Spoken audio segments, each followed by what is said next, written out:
Have you ever noticed this unsettling pattern? The moment many men cross 50, they don't enter relationships from desire. They enter from discomfort, not hunger for a woman, but a quiet, almost invisible fear of sitting alone with their own thoughts. It's rarely admitted, but it's everywhere. Before we go deeper, pause for a second. If this message speaks to something you felt but never said out loud, support the channel. Love, lies, and reality. Because there are thousands of men watching silently who need to hear this, but never ask. And I want your raw, honest take on this. Do you believe men over 50 should pursue casual connection or long-term commitment to you? Drop your perspective in the comments. This conversation matters more than you think. Now, let's step into something most men avoid. Our I gain intins ini and inchi. The hard truths. Why men over 50 and 60 must think twice before committing to a relationship.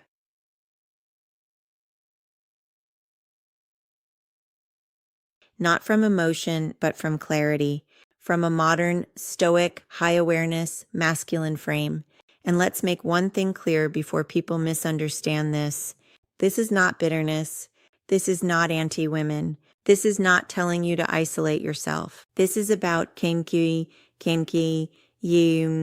power, mental clarity, emotional independence, and protecting the life you spent decades building. Because the real threat isn't women, it's attachment without awareness. It's what happens after divorce, after loss, after years of being invisible, when attention finally comes back and you lower your standards just to feel seen again. It's validation disguised as connection. It's loneliness dressed up as love. And the most dangerous belief of all, that a relationship will fix what discipline never built. We're in a yes. But here's the truth most men learn too late. No woman can repair a void that only purpose, structure, and self-respect can fill. And Stoicism warns you clearly, never tie your peace to something you cannot control. And a relationship, by definition, is never fully under your control. That's why this matters. Now let's break it down. Ari imsati. First truth, the attention you receive is not always about you. It's about what you provide. By your 50s, you've become something rare. You're calmer, more grounded, less reactive, more experienced, often financially stable, emotionally steady. You carry a presence younger men simply don't have. And yes, women notice that. But here's the uncomfortable distinction most men ignore. They're not always drawn to who you are. They're drawn to what your life offers. Your stability, your lifestyle, your structure, your ability to provide emotional safety. And many men confuse appreciation for provision with genuine desire. Think about this. If you suddenly owned a luxury vacation home and people started showing up more often, are they there for you or for the experience? A lot of men over 50 unknowingly become that vacation home, and months later, reality hits. He's paying, fixing, adjusting, sacrificing, while receiving little emotional depth in return, not because she's evil, but because the dynamic was built on convenience, not connection.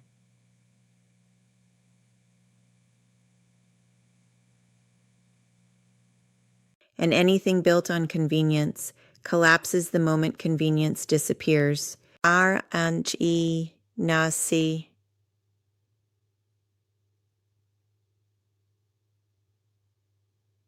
Second truth, you will lose your freedom faster than you expect. This is the stage of life where things finally slow down. You've survived pressure, responsibility, stress, loss. You've earned something priceless, Aichur's peace. Quiet mornings, unstructured time, freedom to say no, space to just exist. But the moment you commit, that freedom starts slipping, slowly, quietly. Your schedule adjusts, your routines bend, your habits weaken, your time is no longer fully yours. And here's the part no one tells you. You don't trade freedom for companionship equally.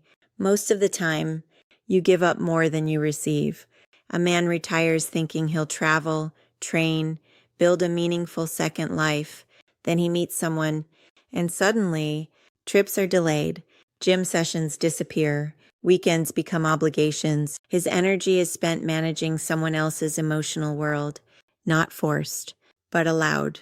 His boundaries didn't get broken, they were never enforced.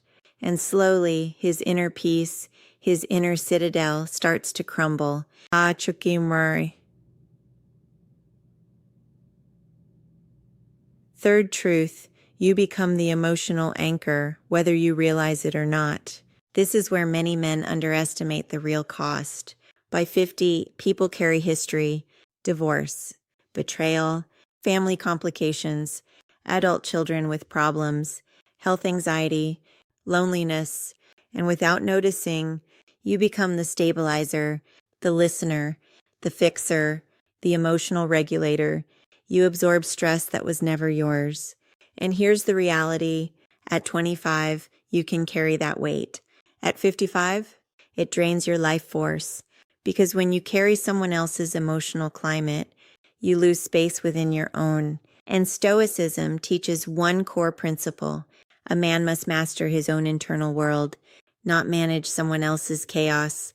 But many men fall into this trap, trading self-mastery for emotional caretaking, and they don't even realize it until they feel exhausted, disconnected, and quietly resentful.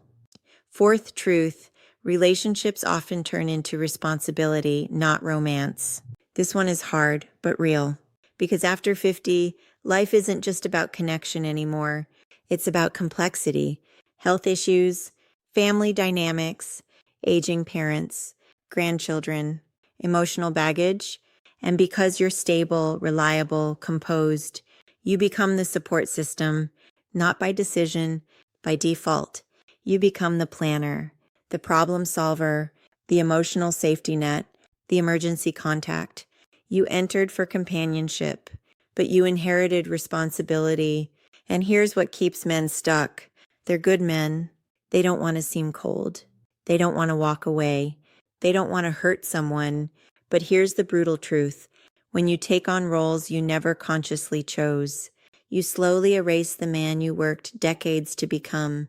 And once that pattern sets in, it rarely reverses. Aren't sing. Fifth, and most important truth, you risk losing the most powerful phase of your life.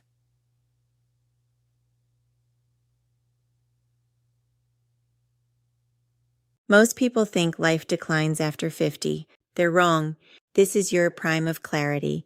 You're not chasing anymore. You're not reacting anymore. You're not trying to prove anything. You see things clearly. You move intentionally. You value peace over chaos. This isn't decline. This is evolution. But the wrong relationship, it can destroy that. Because compromise, when unconscious, becomes erosion. You start adjusting, silencing yourself, avoiding conflict, letting go of routines, shrinking your world, not all at once, but slowly, until one day you're no longer the man you rebuilt yourself to be. And the real cost, it's not just emotional, it's not energetic, and it's spiritual, it's identity level.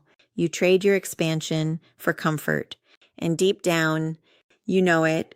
So ask yourself honestly, is that a price you're willing to pay? Now listen carefully. This is not telling you to avoid women. This is telling you to avoid entering relationships from weakness. You read or Sates. A grounded man does not chase. He does not cling. He does not lose himself for connection. He chooses from clarity, from strength, from self-respect. The right woman does not complete your life. She aligns with it. If she adds peace, keep her. If she adds chaos, release her calmly, without guilt, because at this stage, your freedom is sacred, your peace is earned, and your purpose is non-negotiable. Protect them, because the man you are becoming now is worth more than any relationship built without awareness. If this hit deeper than expected, don't just scroll away. Drop your thoughts in the comments. I read them. And if you're a man who values truth over comfort, subscribe to Love, Lies, and Reality, because here we don't sugarcoat. We expose the truths most men learn too late.